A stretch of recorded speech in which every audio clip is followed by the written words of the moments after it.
नमस्कार. स्मार्ट मराठी सुगरण या यूट्यूब चॅनलमध्ये सर्वांचे मनापासून स्वागत. अगदी मोकळी मोकळी अशी आपली भाजी खाण्यासाठी आता तयार झालेली आहे. आज आपण पौष महिन्यात बनवली जाणारी अस्सल कोकणी चवीची कोवळ्या फणसाची पूस भाजी कशी बनवायची ते आजच्या व्हिडिओमध्ये पाहूया. फणसाची पूस भाजी बनवण्यासाठी इथे मी कोवळे असे 2 फणस घेतलेले आहेत आणि हे ताजेच तोडून आणलेले आहेत. तर आता आपण हे सुरुवातीला फणस कापून घेऊया.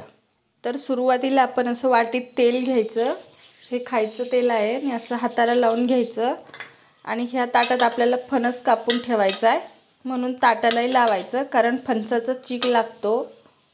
आणि ज्या सुरीने किंवा कोयतीने आपल्याला फणस कापायचा त्यालाही तेल लावून घ्यायचं म्हणजे फणसाचा चीक असा चिटकत नाही.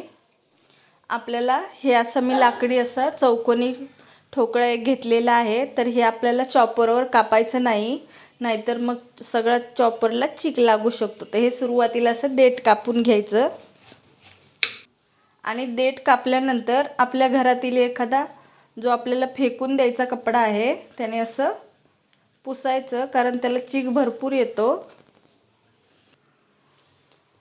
आणि असे छोटे छोटे असे गोल आपल्याला अशा चकत्या करून घ्यायच्या अशा प्रकारच्या.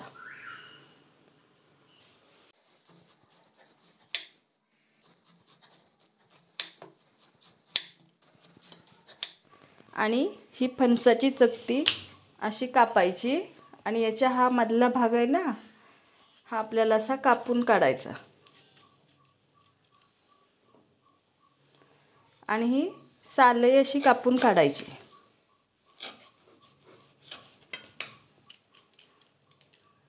आणि ही साल अशी काढून घ्यायची आणि हे अशा प्रकारे तयार करायचं कापून.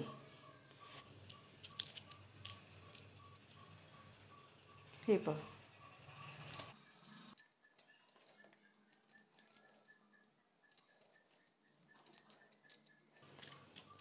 हे काढायला थोडंसं कठीण जातं पण चवीला मात्र भाजी एकदमच अप्रतिम लागते. आणि कोकणात ही भाजी पौष महिन्यात घरोघरी बनवली जाते. हे काढून घ्यायचे आणि जवळ एका टोपात असं पाणी ठेवायचं. काढले की हे असे पाण्यात टाकून द्यायचे. आणि आता मी अशा प्रकारे दोन्हीही फणस कापून घेते. हे दोन्ही फणस आपले कापून झालेले आहेत. अशा प्रकारे चांगले असे एक पाण्याने मी स्वच्छ धुवून घेतलेले आहेत. आणि आता ह्या भाजीत आपल्याला 1 चमचा असं मीठ घालायचं म्हणजे आपल्या हे जे आपण तुकडे घातलेत ना फणसाचे याला मीठ चांगलं लागेल. आणि 1 पळी तेल घालूया म्हणजे त्याचा चीक एकदम चीक कमी होतो फणसाचा आणि शिजायला मदत होते. आता हे आपल्याला मोठा गॅस ठेवायचा आणि 10 मिनिट चांगलं असं शिजवून घ्यायचं. आणि 6 ते 7 मिनिटांनी आपण त्याला चेक करून बघायचं शिजलंय का कसं. फणस जर जास्त कोवळा असेल तर मग लवकर शिजतो आणि आपल्याला याला असं पक्क झाकण ठेवूनच शिजवून घ्यायचं. आणि तुमच्याकडे जर कुकर असेल तर कुकरला 4 शिट्ट्या करून घ्यायच्या. हे 10 मिनिटं झालेली आहेत आणि मध्ये एकदा मी चेक करून पाहिलं होतं तर भाजी जरा शिजलेली नव्हती. तर आता शिजले का कशी पाहूया. भाजी आपली चांगली शिजलेली आहे. हे अशा प्रकारे दाबून बघायची थंड झाल्यानंतर. आणि आता आपण हिच्यातलं सगळं पाणी काढून घेऊया.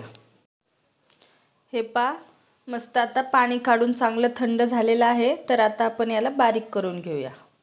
आणि बारीक करण्यासाठी माझ्याकडं पाटा नाही आहे त्यामुळे मी हे लाकडाचा ठोकळा घेतलेला आहे.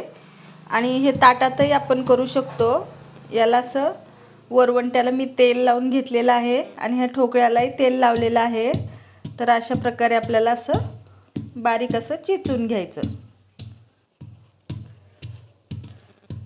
तुमच्याकडे जर वरवंटा नसेल असं चेचायला तर अशी जाड वस्तू काहीतरी जड अशी घ्यायची आणि असं चेचून घ्यायचं कारण ते शिजल्यामुळं अगदी मऊ होतं. आणि आता आपण असं सगळं चेचून घेऊया. इथे आपली सगळी भाजी चेचून झालेली आहे. अशा प्रकारे बारीक अशी चेचून घ्यायची. आणि याच्यातली मी काही भाजी आता काढून ठेवलेली आहे. ही चेचलेली किमान 8 दिवस तरी फ्रीजला काही होत नाही. तर ती मी नंतर करण्यासाठी काढून ठेवलेली आहे. तर आता आपण भाजीसाठी लागणारं साहित्य पाहूया. इथे मी असे 2 मोठ्या आकाराचे असे कांदे कापून घेतलेले आहेत आणि ओलं खोबऱ्याची अर्धी करवंटी घेतलेली आहे. भाजी आपली जास्त असल्यामुळे मी सामान जास्त घेतलं आहे. इथे कोथिंबीर घेतलेली आहे आणि 7 ते 8 अशा लसूण पाकळ्या चेचून घेतलेल्या आहेत. ह्या तुम्ही बारीक कापूनही घेऊ शकता. आणि इथे मी 1 चमचा अशी मोहरी घेतलेली आहे. थोडंसं हिंग घेतलेलं आहे चिमूटभर आणि 2 चमचे लाल तिखट घेतलेलं आहे. इथं आपल्याला गरम मसाल्याची वगैरे गरज नाही. आणि इथे हळद घेतलेली आहे 1 चमचा आणि इथे चवीपुरतं आपल्याला मीठ वापरायचं आहे. आणि आता आपण पाहिलेले सुके मसाले हे आपल्याला ह्या पूसमध्ये घालून घ्यायचे, कारण हे आपल्याला फोडणीत वगैरे घालायचे नाही. लाल तिखट, हळद आणि चवीपुरतं मीठ. आपण आधीही फणसात मीठ वापरलं होतं, त्यामुळे आपल्याला चवीपुरतं वापरायचं आणि याच्यात असं मिक्स करायचं. हे मसाले फोडणीत नाही घालायचे, हे असे कूसमध्येच मिक्स करायचे. हा मसाला आता सगळा या पूसमध्ये मिक्स झालेला आहे. तर आता आपण याला फोडणी देऊन घेऊया. कढई तापलेली आहे, तर त्याच्यात आता आपण 3 पळ्याचं तेल घालूया. पूस भाजीला तेल जरा जास्त घालायचं, म्हणजे एकदम अशी चमचमीत अशी चवीला भाजी ही छान लागते. तेल तापलेलं आहे, तर याच्यात आपण आता मोहरी घालूया. मोहरी आपली चांगली तडतडलेली आहे, तर त्याच्यात आता आपण लसूण घालूया. लसूणही चांगली फ्राय झालेली आहे, तर आता कांदा घालूया.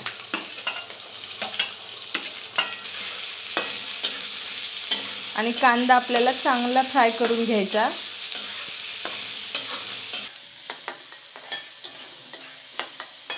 कांदाही आपला मस्त फ्राय झालेला आहे, तर त्याच्यात आता आपल्याला हिंग घालायचं. हिंग घालून थोडीशी कोथिंबीर घालायची आणि मिक्स करून घ्यायचं. आणि आता आपल्याला हा पूस घालून घ्यायचा आणि अशी मिक्स करून घेऊया. थोडीशी मिक्स झालेली आहे, तर आता आपण याच्यात खोबरं घालूया.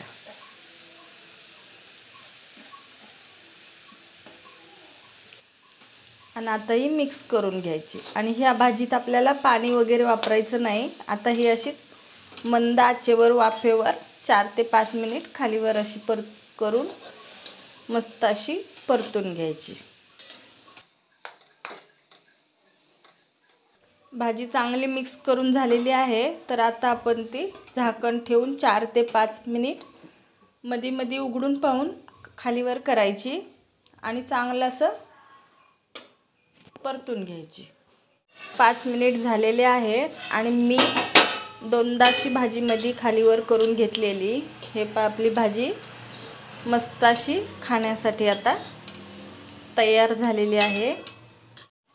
अगदी मोकळी मोकळी अशी आपली भाजी खाण्यासाठी आता तयार झालेली आहे. आजची रेसिपी कशी वाटली ते कमेंटमध्ये नक्की सांगा. व्हिडिओ आवडला असेल तर लाईक, शेअर आणि सबस्क्राईब करायला विसरू नका. पुन्हा भेटूया नवीन रेसिपीसोबत. धन्यवाद.